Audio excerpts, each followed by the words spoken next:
Conflict between Israel and Hamas in Gaza, with diplomatic and ceasefire efforts so far unsuccessful. Can a solution be found anytime soon? More Israeli shelling killed at least 30 people today. The death toll in Gaza now stands at more than 1,700 people.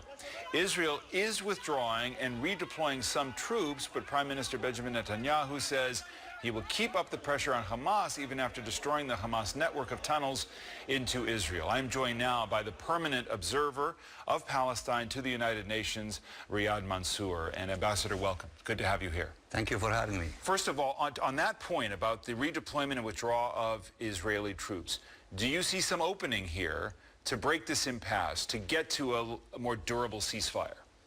Well, we hope that the Israeli army would withdraw completely from the Gaza Strip. We have a tragic humanitarian situation in Gaza in which, as you have indicated, more than 1,700 Palestinians, most of them civilians, 80% or more, and more than 9,000 have been injured. 80% of them, according to UN statistics, have been injured. What we need now is to stop this fighting, to address the tragic humanitarian situation in the Gaza Strip. And let me stop you on that point. Your anger at Israel, certainly understandable. The loss of civilians, horrific. There is agreement about that.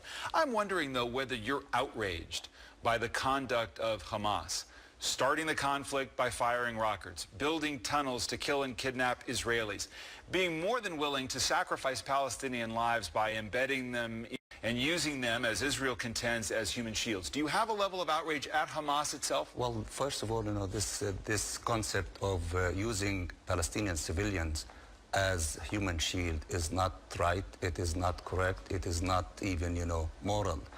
Instead of asking me, why don't you bring on the show and let the American public, and including the Congress, to listen to third parties? For example, Doctors Without Borders. Hold on one second. I want you to, but my question, hold on, my question stands. Hold on, sir.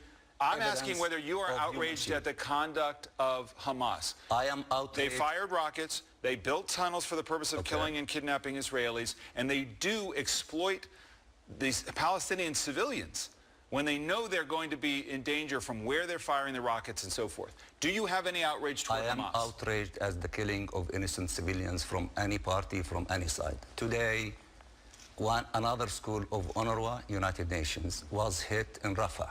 At least 10 civilians were killed and possibly 100 injured. These things need to be stopped. And my President Abbas, is doing more than that. He dispatched yesterday a delegation composed of all Palestinian political groups to begin the negotiation with Israel through the Egyptians to have this ceasefire extended more than 3 days, to have a sustainable ceasefire, and to begin the discussion on the root causes of this conflict. We are waiting for the Israeli side to come to Cairo to begin the negotiation. Fair enough. And indeed, the reason I'm pressing this point is not to challenge you about how horrific the loss of civilians are. As a more moderate Palestinian political figure, which is what you are, representing the Palestinian Authority, which there's certainly no love lost between the Palestinian Authority and Hamas.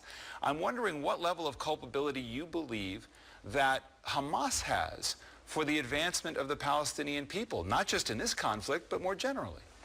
I believe that if we allow for peace to take place, negotiation to take place, under the leadership of President Mahmoud Abbas, who is bringing all political elements in the Palestinian side, including Hamas, under his wing in the national consensus government.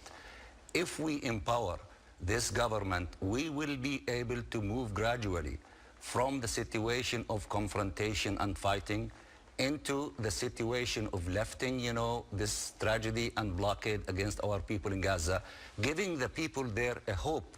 50% of the population in Gaza are under 18. If you put them in a continuous situation of fighting and resentment and hate, this is an excellent atmosphere for radicalism. But if you give them hope, you open the borders, you let them go to schools, let them look for good jobs, let them look for moderation, then we will succeed in allowing all those who want to have peace between us and the Israelis to have the upper hand. And I think a lot of people listening, right, would find that compelling, the idea that the Palestinian Authority could provide better leadership perhaps in Gaza than Hamas.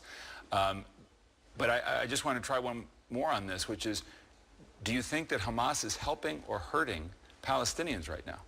Hamas is part of the Palestinian political configuration.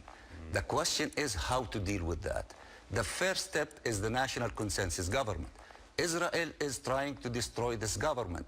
To destroy this government, it's pushing us back into divisions and allowing Hamas to have support in the Gaza Strip.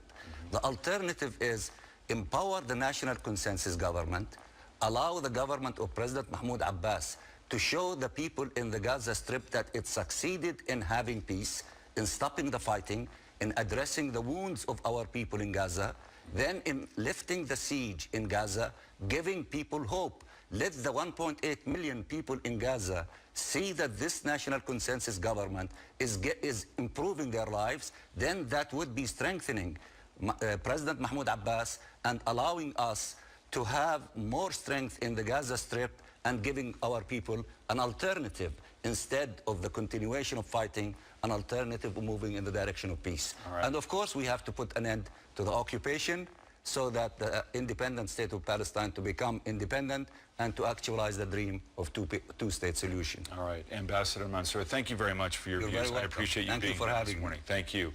Polls do show that the majority of Americans are sympathetic toward Israel.